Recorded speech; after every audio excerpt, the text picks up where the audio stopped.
two-time Super Bowl champion, 13-time Pro Bowl selection, and the greatest middle linebacker in the history of the National Football League.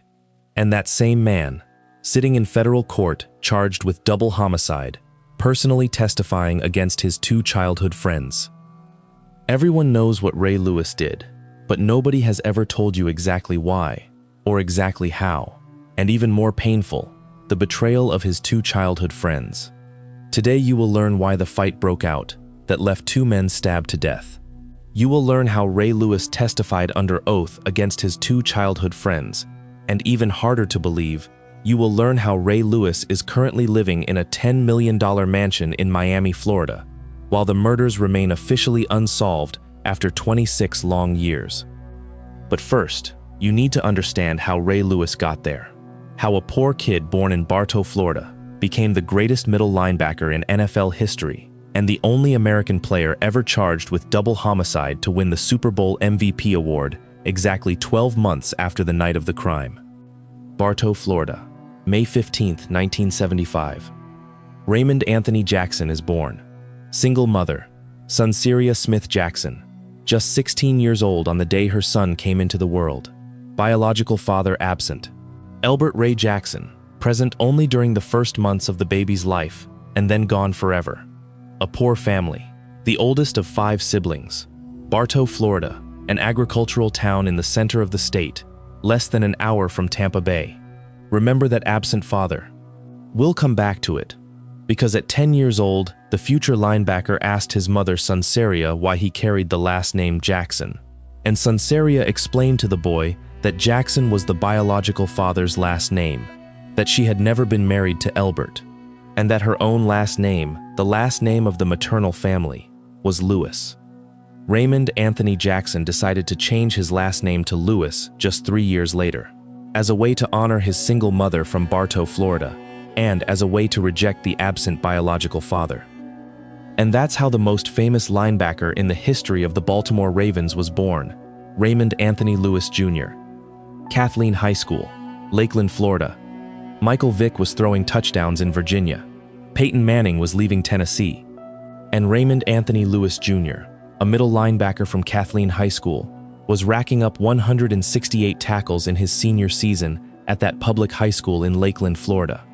National Football Foundation All-American in 1992, Florida State heavyweight wrestling champion, and a physical intensity that was completely off the charts for a public high school student in Central Florida. The University of Miami Hurricanes from Coral Gables, Florida, the winningest college football program of the 1980s, recruited Ray Lewis on the last scholarship they had available for the 1993 recruiting class.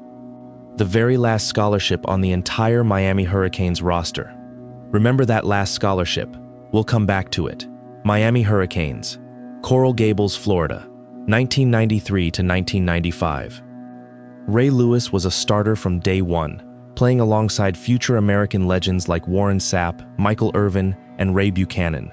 95 tackles in a single season, the all-time record at the University of Miami for a middle linebacker in one individual season.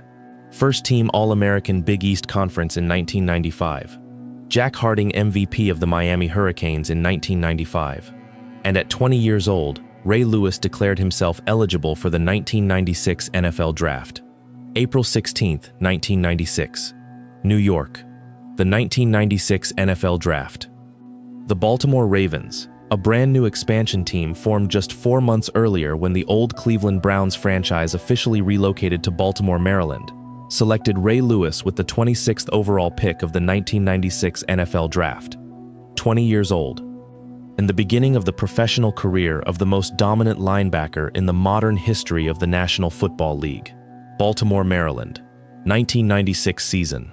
Ray Lewis made his professional debut as a middle linebacker with the Baltimore Ravens of the American Football Conference at 21 years old.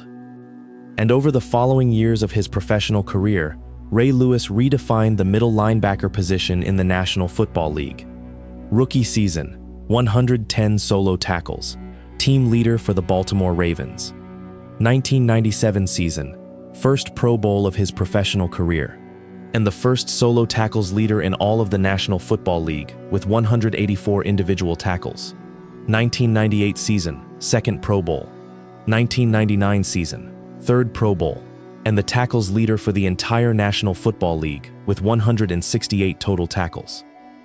5 straight Pro Bowls between the 1997 and 2001 seasons, an absolute record for a middle linebacker in the modern era of the NFL. Remember that reputation. We'll come back to it. His teammates called him Sugar Ray Lewis for the brutal intensity of his hits during regular season games. The nickname Sugar was also his childhood family name back in Bartow, Florida. Ray Lewis built his personal signature on the American field throughout the 1990s. Bone-crushing hits on the backs of opposing running backs, spectacular interceptions during regular season games, motivational speeches in the locker room before every game, and the legendary squirrel dance before each game, a personal ritual that would come to define the public identity of the most intense player in the National Football League.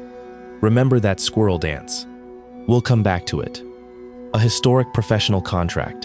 In 1998, Ray Lewis signed a contract extension worth $26 million over 4 years with the Baltimore Ravens, the largest defensive contract in the NFL for a middle linebacker at that moment in American sports. Ray Lewis became the absolute idol of Baltimore, Maryland, throughout the late 1990s. Remember that city. We'll come back to it. The linebacker's public reputation, brutal intensity on the field, a controversial public life off the field, arguments with NFL referees during regular season games, fines from the National Football League for late hits on opposing quarterbacks, and a reputation for wild nightlife during the off-week weekends of American sports. Every American sports reporter knew that Ray Lewis and his childhood friends frequented the most exclusive nightclubs in American cities every weekend of the NFL regular season, with a special preference for the private clubs of the Buckhead neighborhood in Atlanta, Georgia. Remember that preference. We'll come back to it. January 30th, 2000, Georgia Dome, Atlanta, Georgia. Super Bowl XXXIV. The St. Louis Rams, coached by Dick Vermeil, against the Tennessee Titans, coached by Jeff Fisher. The most dramatic game on the American sports calendar up to that point of the Super Bowl. The Rams win 23-16 after the epic final drive of the Tennessee Titans, when wide receiver Kevin Dyson was brought down by linebacker Mike Jones just 1 yard short of the goal line. 1 yard short, the most remembered final play in the entire modern history of the American Super Bowl until 2020. And up in the private luxury boxes of the Georgia Dome, with VIP access as an NFL celebrity, was Raymond Anthony Lewis Jr., middle linebacker of the Baltimore Ravens, during the official offseason of the 1999 season of the National Football League. Ray Lewis was 24 years old, with full access to the best private parties in Atlanta, Georgia. Remember that night. We'll come back to it. Cobalt Lounge, Buckhead Village, Atlanta, Georgia. Barely 30 minutes after the final whistle of Super Bowl XXXIV at the Georgia Dome, less than 7 miles away from that same Atlanta stadium. Ray Lewis arrived at the Cobalt Lounge nightclub in the private Buckhead neighborhood, the most exclusive area of Atlanta, Georgia, during the 2000s. Inside the rented white Lincoln limousine, there were 4 people. Ray Lewis, the middle linebacker of the Baltimore Ravens, Reginald Oakley, childhood friend of Ray Lewis, born and raised in Bartow, Florida, Joseph Sweeting, close friend of Ray Lewis. Their friendship went back to the University of Miami Hurricanes years. And 3 other people also inside the rented limousine, future witnesses in the American federal case.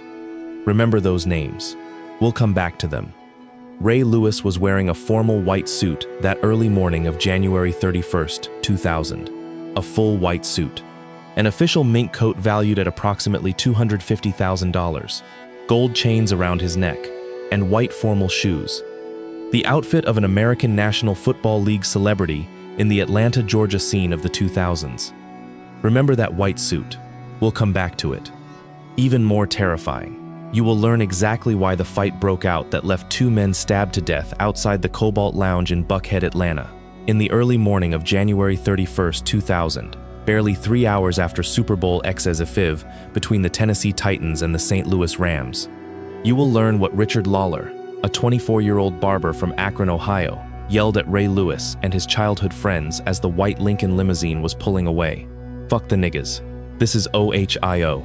You will learn how Jacinth "Shorty" Baker, a young man just 21 years old and standing 5 feet 3 inches tall, smashed a Moet champagne bottle over the head of Reginald Oakley, Ray Lewis's childhood friend. And you will learn how in just 90 seconds, Baker ended up with 4 stab wounds to the heart and Lollar with 5 stab wounds to the chest, according to the official report of medical examiner Dr. John Parker of Fulton County, Georgia. And remember this dark detail. Dr. John Parker testified under oath in the Atlanta courtroom that the killer of the victims knew something about anatomy because the wounds were surgically directed at the vital organs of the 2 dead men.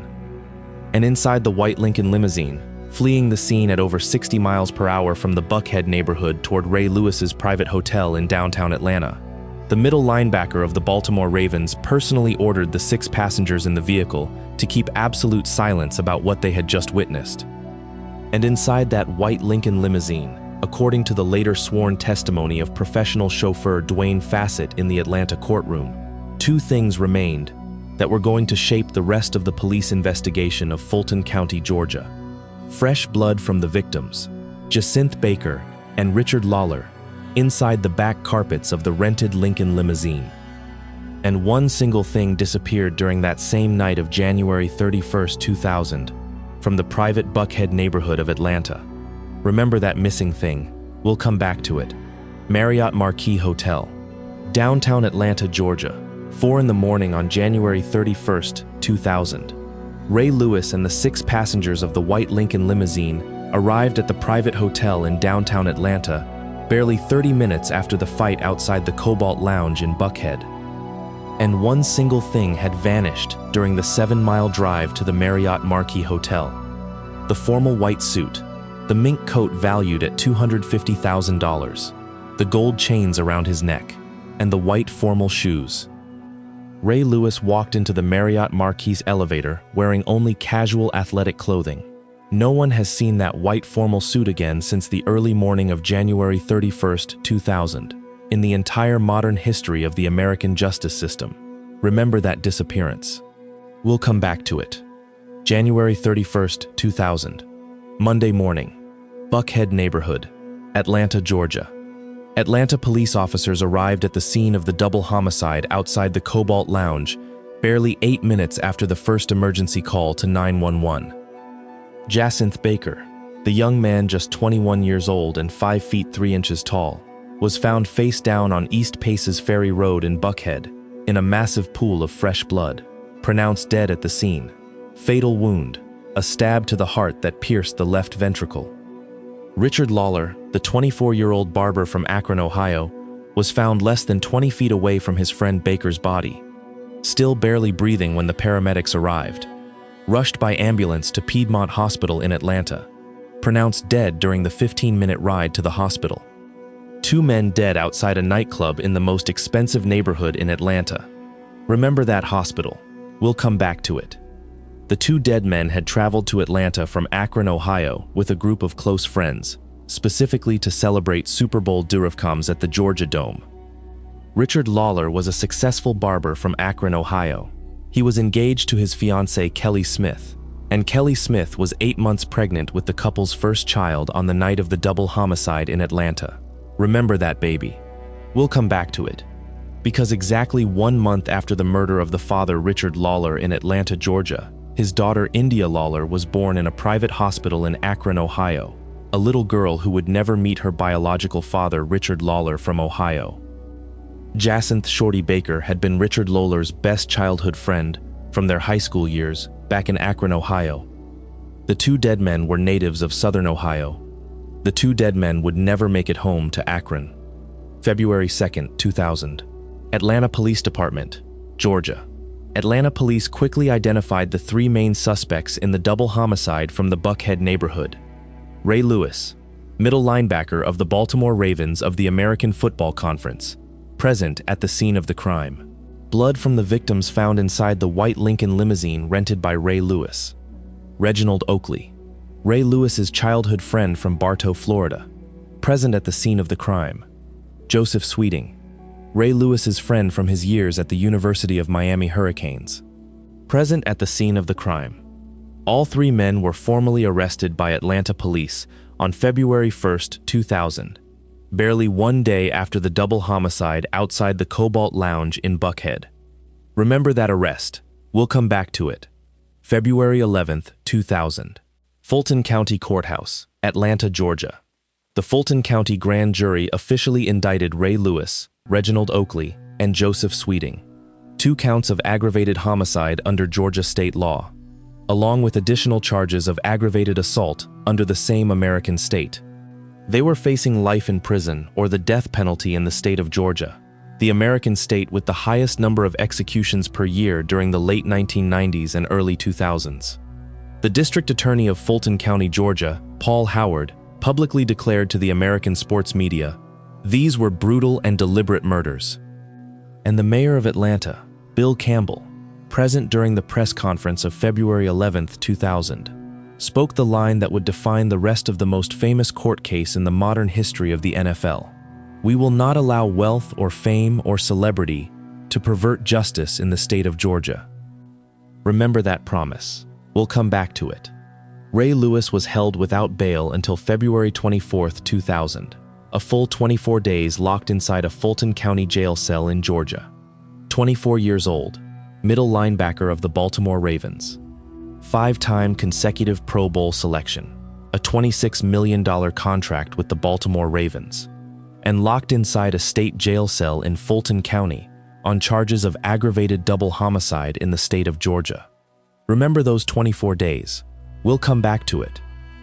Ray Lewis's official defense team inside the Fulton County Courthouse included 2 American criminal defense attorneys.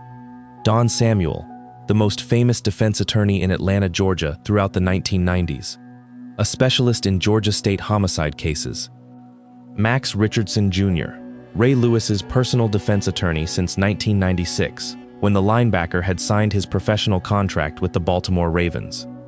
The 2 personal defense attorneys charged approximately $2 million for the entire 2000 court process, paid directly by Ray Lewis out of his personal fortune from his NFL contract. Remember those $2 million. We'll come back to it. Court TV Network broadcast the entire Fulton County trial live from Atlanta throughout May and June of 2000. The national networks CNN, ESPN, and Fox Sports sent teams of sports reporters to Atlanta for gavel-to-gavel coverage of the American court case. Ray Lewis became, over the 2 months of the trial, the most discussed person in all of American sports throughout the year 2000. And back in the Akron, Ohio neighborhood, the Lollar family and the Baker family waited anxiously for the official verdict from the Fulton County jury in Georgia. Remember those 2 families. We'll come back to them. The Fulton County Jail, where Ray Lewis was held for 24 days, was known as one of the most brutal jails in the entire state of Georgia. Ray Lewis shared a cell with inmates charged with violent crimes from the American South, with no access to the normal physical workouts of a professional middle linebacker, with no access to the nutritional supplements of the NFL regimen, and with no access to the physical therapy of the Baltimore Ravens team for nearly 4 weeks. Ray Lewis lost approximately 15 pounds of body weight during those 24 days inside the Fulton County Jail in Georgia. Remember those 15 pounds. We'll come back to it. And from his own jail cell in Fulton County, Ray Lewis asked to see his maternal grandmother, Elise McKinney, the woman who had helped raise the future linebacker in Bartow, Florida, during the years when his mother, Sunsaria, worked 2 jobs to pay the household bills. Grandma Elise McKinney traveled from Bartow, Florida, all the way to Atlanta, nearly 700 miles by road through the American South, to visit her grandson locked inside the Fulton County Jail. Ray Lewis cried in front of his grandmother, Elise McKinney, during that private visit inside the visiting room. And during that same visit in Fulton County, Grandma Elise McKinney said to Ray Lewis the line that would define the rest of the public life of the Baltimore Ravens linebacker: "The devil is busy. The devil is always after God's children. Trust God." Remember that line. We'll come back to it. And even more brutal, you will learn how Ray Lewis, the same man facing life in prison or the death penalty in the state of Georgia for double homicide, personally betrayed his 2 childhood friends inside the Fulton County courtroom in Atlanta. You will learn what Ray Lewis declared under oath against Reginald Oakley and Joseph Sweeting, the 2 friends who were inside the Lincoln limousine with Ray Lewis on the night of the double homicide of January 31, 2000. in exchange for District Attorney Paul Howard of Fulton County, Georgia, dropping all homicide charges against Ray Lewis. The two childhood friends were acquitted by the Atlanta jury on June 12, 2000. And remember this: the $250,000 white suit and mink coat that Ray Lewis was wearing on the early morning of the double homicide, the white suit stained with the blood of Baker and Lollar, was never found in all 26 years of the American judicial record. And the murders of Jacinthe Baker and Richard Lollar remain officially unsolved within the Georgia state justice system. 26 straight years since the killings outside the Cobalt Lounge in Buckhead, Atlanta. June 5, 2000. Fulton County Courthouse, Atlanta, Georgia. After 3 weeks of the American court proceedings, defense attorneys Don Samuel and Max Richardson Jr. officially negotiated a private plea deal with District Attorney Paul Howard of Fulton County, Georgia. The terms of the American plea deal: Ray Lewis had all charges of aggravated double homicide in the state of Georgia dropped. Ray Lewis pleaded guilty to the lesser charge of obstruction of justice, specifically for having lied to Atlanta police during his initial statements on January 31, 2000. Ray Lewis would testify under oath in that same Fulton County courtroom against Reginald Oakley and Joseph Sweeting. And Ray Lewis walked out free immediately, with just 12 months of probation in the state of Georgia. Remember that deal. We'll come back to it. June 5, 2000. Main courtroom of Fulton County, Atlanta. Ray Lewis officially took the witness stand in the Georgia State courtroom. Dark formal suit, black tie, no jewelry, short professional haircut. And he testified under American oath against Reginald Oakley, his childhood friend from Bartow, Florida. And he testified under American oath against Joseph Sweeting, his friend from the University of Miami Hurricanes years. Ray Lewis's two friends from childhood and college were sitting less than 20 feet away from the witness stand, literally listening to Ray Lewis testify against them. Under official oath in the Georgia State courtroom. Remember that witness stand. We'll come back to it. June 12, 2000. Fulton County Jury Room, Atlanta. The Georgia State jury officially deliberated for less than 5 hours in a single day, and returned to the main courtroom of Fulton County with the official verdict. Reginald Oakley declared not guilty of all charges of homicide. Joseph Sweeting declared not guilty of all charges of homicide. Ray Lewis's two childhood and college friends were officially acquitted by the Georgia State jury. And to this day, in the year 2026, no one has ever been officially convicted for the murders of Jacinthe "Shorty" Baker and Richard Lollar in the Buckhead neighborhood of Atlanta. The murders remain officially unsolved within the American justice system, 26 straight years after the killings outside the Cobalt Lounge. Remember that impunity. We'll come back to it. The official consequences for Ray Lewis from the plea deal of June 5, 2000. 12 months of probation in the state of Georgia. No additional restrictions on traveling within the National Football League. A $250,000 fine from NFL Commissioner Paul Tagliabue for making false statements to Atlanta police during the first 48 hours of the official investigation. No suspension from Commissioner Paul Tagliabue for the 2000 regular season of the Baltimore Ravens. Ray Lewis reported to Baltimore Ravens training camp in July of 2000, barely 6 weeks after the end of the American court proceedings. Remember that fine. We'll come back to it. The official consequences for the Baker and Lollar families of Akron, Ohio, from the plea deal of the year 2000. 0 convictions for the murder of their 2 sons. 0 prison sentences for the men responsible for the double homicide. 0 explanation from the American justice system about the disappearance of Ray Lewis's $250,000 white suit. And a permanent sense of injustice inside the 2 Akron, Ohio families that would remain untouched for the next 26 years of the American judicial record, right up to this very year of 2026. Remember that feeling. We'll come back to it. Ray Lewis privately paid approximately $1 million to the Lollar family of Akron, Ohio, as a confidential civil settlement during the years that followed the Fulton County trial.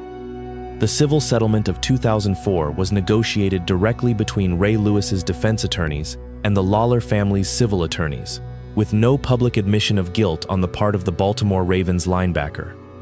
The primary beneficiary of the $1 million civil settlement of 2004, his daughter India Lollar, the little girl who had been born barely 1 month after the murder of her father, Richard Lollar, in Atlanta.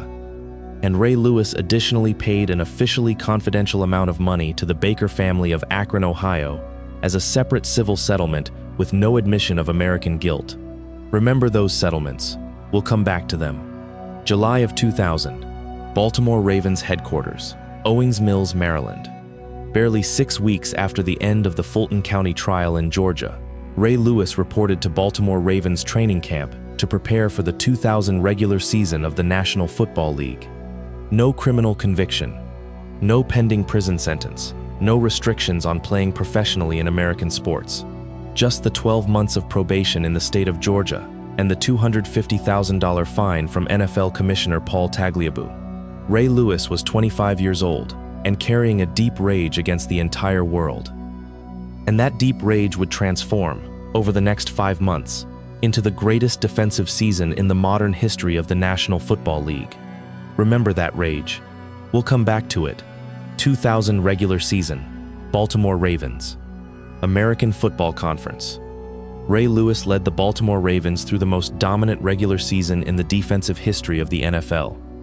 An all-time NFL record for the fewest points allowed in a 16-game regular season. Just 165 total points allowed across all 16 games. An all-time NFL record for the fewest rushing yards allowed in a 16-game regular season. Just 970 rushing yards allowed across all 16 games. 4 shutouts during the regular season. The defensive team held their opponent to 0 points scored in 4 individual games on the American sports calendar. Ray Lewis, 137 individual tackles during the season. Second NFL Defensive Player of the Year award of his professional career, and the emotional leadership of the Baltimore Ravens team throughout the entire run to Super Bowl XXXIV in 2001. Remember that record. We'll come back to it. January 28, 2001, Raymond James Stadium, Tampa, Florida. Super Bowl XXXIV. The Baltimore Ravens of the American Football Conference against the New York Giants of the National Football Conference. Ray Lewis walked onto the field at Raymond James Stadium exactly 362 days after the early morning double homicide outside the Cobalt Lounge in Buckhead, Atlanta. The Baltimore Ravens won 34-7 over the New York Giants in the complete Super Bowl XXXIV game. The only Giants touchdown of the entire game came off a kickoff return, because the dominant Baltimore Ravens defense never allowed a single offensive touchdown to the New York Giants offense during the full 60 minutes of Super Bowl XXXIV. Ray Lewis recorded 3 individual tackles, plus 2 defensive assists, plus 4 passes defended, plus 1 fumble recovery in Super Bowl XXXIV. And at 25 years old, Ray Lewis was named MVP of Super Bowl XXXIV, the second linebacker in the modern history of the American Super Bowl to win the official MVP award of the post-game ceremony. Remember that MVP. We'll come back to it. After the post-game ceremony of Super Bowl XXXIV at Raymond James Stadium in Tampa, Florida, a historic moment unfolded in American sports of the year 2001. Traditionally, the MVP of the American Super Bowl is interviewed immediately after the game by an American Disney World reporter, who asks him the iconic line from the American commercial, "Are you going to Disney World?" And the Super Bowl MVP traditionally responds, "I'm going to Disney World." But on that night of January 28, 2001, at Raymond James Stadium in Tampa, Florida, the Disney World reporter never walked up to the official MVP of Super Bowl XXXIV. The Disney World reporter walked up to Baltimore Ravens quarterback Trent Dilfer to ask him the iconic line from the American commercial. And Trent Dilfer answered, "I'm going to Disney World." Ray Lewis watched the whole scene unfold from the post-game locker room of Super Bowl XXXIV. Ray Lewis was not interviewed by American Disney World. It was the only time in the modern history of the American Super Bowl, since the launch of the official commercial in 1987, that the official Super Bowl MVP did not receive the iconic line from the American Disney World brand. Remember that silence. We'll come back to it. And even harder to believe, how Ray Lewis, the same man indicted for double homicide in the Fulton County Courthouse of Atlanta on February 11, 2000, is currently living in the year 2026 in a mansion valued at approximately $10 million in Miami, Florida. You will learn how Ray Lewis was named MVP of Super Bowl XXXIV barely 12 months after the night of the double homicide in Buckhead.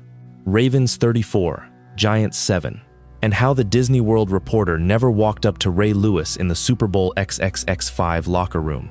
You will learn how Ray Lewis signed a commentator contract with Fox Sports after retirement and continues to appear regularly on the shows Undisputed and The Herd on the American network. And remember this, Ray Lewis was inducted into the Pro Football Hall of Fame in Canton, Ohio on August 4, 2018, first ballot, with the Lollar family publicly declining the invitation to the event in Canton, Ohio, in permanent protest of the 26 years of impunity within the American justice system. Ray Lewis continued dominating the National Football League for the next 12 years of his American sports career. 2003 season, 225 individual tackles during the regular season. Second NFL Defensive Player of the Year award of his professional career. Third consecutive Pro Bowl since 2001. And the personal signature of his squirrel dance before every regular season game on the American calendar. Ray Lewis became the first player in the modern history of the NFL to record over 40 defensive sacks and over 30 defensive interceptions in a single professional career, an absolute record in American sports that still stands today in 2026. 13 total Pro Bowls over the 17 years of his professional career, an absolute record for a middle linebacker in the National Football League. Remember those 13 Pro Bowls. We'll come back to them. May 11, 2010, Baltimore, Maryland. The city of Baltimore, Maryland, the home of the Baltimore Ravens since 1996, officially renamed part of North Avenue in the center of the American city as Ray Lewis Way during a public ceremony. Ray Lewis became the permanent icon of the Baltimore, Maryland community, with a physical statue 9 feet tall and weighing 1,200 pounds, standing in front of M&T Bank Stadium in Baltimore right up to today in 2026. Remember that statue. We'll come back to it. January 29, 2013, New Orleans, Louisiana. The week of Super Bowl XXXIV. Barely 5 full days before the final game of linebacker Ray Lewis's professional career. Sports Illustrated magazine of the United States published an investigative sports report by reporters David Epstein and George Dorman, with direct accusations against Ray Lewis for the use of deer antler spray. Deer antler spray, a product derived from the antlers of deer imported from New Zealand, contains the substance IGF-1, officially banned by the National Football League since the early 2000s. Ray Lewis had suffered a torn right triceps during the game of October 14, 2012, against the Dallas Cowboys, missing 10 full regular season games of the 2012 season due to the brutal arm injury. According to the Sports Illustrated report of January 29, 2013, Ray Lewis personally contacted the company SWATs, Sports with Alternatives to Steroids, from Birmingham, Alabama, to speed up his triceps recovery. The owners of SWATs, Mitch Ross and Christopher Key, 2 businessmen from the southern state of Alabama. Ray Lewis publicly denied all of the Sports Illustrated accusations during the Super Bowl XXXIV press conference. "I'm agitated, not angry. I'm too blessed to be stressed." Those were Ray Lewis's exact words to American sports reporters in New Orleans, Louisiana, on January 29, 2013. And Ray Lewis never failed a single drug test of the National Football League during all 17 years of his professional career. Remember that denial. We'll come back to it. February 3, 2013, Superdome, New Orleans, Louisiana. Super Bowl X, LVII. The Baltimore Ravens against the San Francisco 49ers. The final official game of linebacker Ray Lewis's professional career.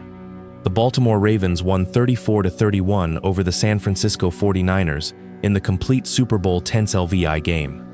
And Ray Lewis officially retired from American sports at 37 years old, with 2 Super Bowl championship rings and the all-time total tackles record in the modern history of the National Football League.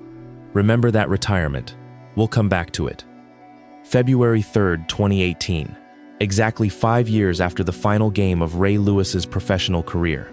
The official committee vote of the Pro Football Hall of Fame in Canton, Ohio, officially elected middle linebacker Ray Lewis for the historic 2018 induction, a first-ballot Hall of Famer. Only the greatest players in the history of American sports are elected on the first ballot. and on August 4, 2018, Ray Lewis was officially inducted into the Pro Football Hall of Fame during the public ceremony at Tom Benson Stadium in Canton, Ohio. In attendance during the ceremony, direct family members, former Baltimore Ravens teammates, and Ravens owner Steve Biscotti. Absent during the American Hall of Fame ceremony, the Lollar family of Akron, Ohio, the Baker family of Akron, Ohio. Handsome Lollar, the younger brother of the murdered barber Richard Lollar, publicly declared to the Baltimore Sun newspaper in 2018 that his family would never attend any ceremony of the American Pro Football Hall of Fame where Ray Lewis was being honored. Handsome Lollar continues to believe, right up to today in 2026, that Ray Lewis is guilty of the death of his brother Richard Lollar in the year 2000 in the Buckhead neighborhood of Atlanta. Remember that boycott. We'll come back to it. June 15, 2023, Castleberry, Florida. Ray Anthony Lewis III, the oldest son of middle linebacker Ray Lewis, died at 28 years old inside a private home in Central Florida. Ray Lewis III had played as a running back at the University of Miami Hurricanes during the 2013 and 2014 seasons, the same university as his biological father, Ray Lewis Jr. He then played as a cornerback at Coastal Carolina University during 2015, before finishing his American college career at Virginia Union University in 2017. The official cause of death for the son Ray Lewis III, accidental overdose. The Castleberry, Florida police found the son unconscious inside a private bedroom of the home in Central Florida, with a blue pill near his body and syringes inside an American plastic bag. Police officers attempted to administer Narcan, the official antidote for opioid overdoses in the American medical system. Ray Lewis III was pronounced dead during the ambulance ride to the private hospital in Central Florida. Remember that overdose. We'll come back to it. May 23, 2024. Boston University CTE Center, Massachusetts.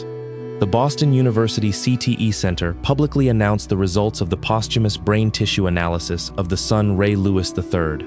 Stage 2 chronic traumatic encephalopathy. CTE Stage 2, the degenerative brain disease officially caused by repeated head impacts during the years of youth and college American football. The biological mother of the son, Tatiana McCall of the state of Florida, publicly declared to the American media, "Little did I know when I put my son in tackle football at age 5, I ran the risk of having to bury him 22 years later." Remember that mother. We'll come back to her. And Ray Lewis Sr., the legendary middle linebacker of the Baltimore Ravens, the public idol of American sports, the star motivator of Fox Sports, has never publicly commented on the death of his son Ray Lewis III during these last 3 years of the American calendar. Not a single public statement about his son's death. Not a single public appearance to honor the memory of his son Ray Lewis III. Not a single public response to the questions of American sports reporters about the death of his own son. Absolute silence for 3 straight years on the American calendar since June 15, 2023. Remember that silence. We'll come back to it. Have you ever wondered how it's possible that the same man who was indicted for aggravated double homicide in the state of Georgia, the same man who testified under oath against his 2 childhood friends inside the Fulton County courthouse in Atlanta, the same man who made the white suit stained with the victim's blood disappear on the early morning of January 31, 2000, returned to the National Football League barely 6 weeks after the end of the Fulton County trial, won the Super Bowl XXXIV MVP award barely 12 months after the night of the double homicide, and was inducted into the Pro Football Hall of Fame in Canton, Ohio, exactly 18 years after the murder of Jacinth Baker and Richard Lollar in the Buckhead neighborhood of Atlanta? That is the question millions of American sports fans and family members from Southern Ohio have been asking themselves for the last 26 years of the American calendar. Michael Vick lost the $130 million contract with the Atlanta Falcons for personally running an underground dogfighting operation in the state of Virginia. Aaron Hernandez lost his American professional career with the New England Patriots to a first-degree murder conviction. Ray Caruth lost his personal freedom for 18 full years for conspiring to murder his pregnant girlfriend in the year 1999. Michael Vick paid the $928,000 in restitution to the American federal government. Ray Caruth paid with 18 years in American federal prison. Aaron Hernandez paid with his own life inside an American federal cell. Ray Lewis paid only $250,000 in fines to the National Football League and 12 months of probation in the state of Georgia. And he won 2 Super Bowl championship rings. He won 13 Pro Bowls in total. He won 2 NFL Defensive Player of the Year awards. And he was inducted into the Pro Football Hall of Fame in Canton, Ohio, as one of the greatest middle linebackers in the modern history of American sports. Remember that impunity. We'll come back to it. Ray Lewis is 51 years old in the year 2026. He continues to appear weekly on the shows Undisputed and The Herd on the Fox Sports Network as an expert sports commentator. He continues to give paid motivational speeches at American universities and corporate companies across the American state, with average speaking fees of $50,000 per private event. He lives in a mansion valued at approximately $10 million in Miami, Florida, with private parking for his personal Rolls-Royce and his family Ferrari. His personal fortune estimated in 2026, approximately $35 million. No criminal conviction for aggravated double homicide in the state of Georgia. No prison time for the murders of Jacinth Baker and Richard Lollar in the Buckhead neighborhood of Atlanta. No public explanation for the disappearance of the white suit stained with the victim's blood on the early morning of January 31, 2000. And no public comment on the death of his own son, Ray Lewis III, on June 15, 2023. And perhaps we will never know exactly what happened outside the Cobalt Lounge in Buckhead, Atlanta, during those 90 full seconds of the double homicide in the early morning of January 31, 2000.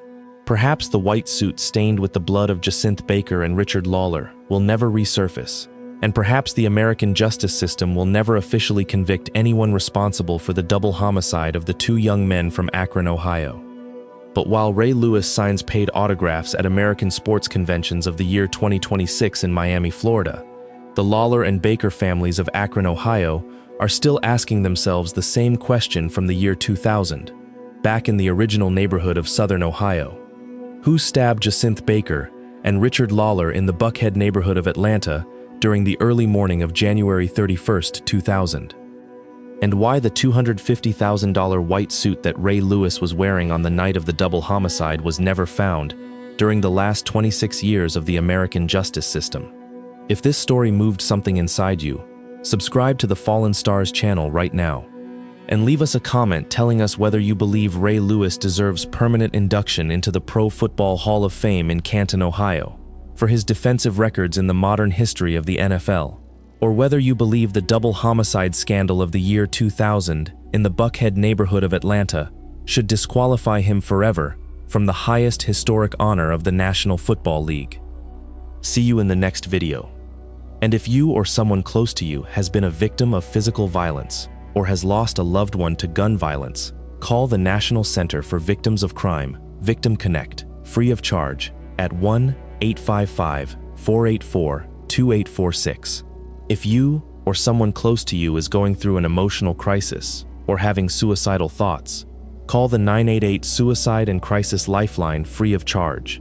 No family deserves to wait 26 straight years for justice.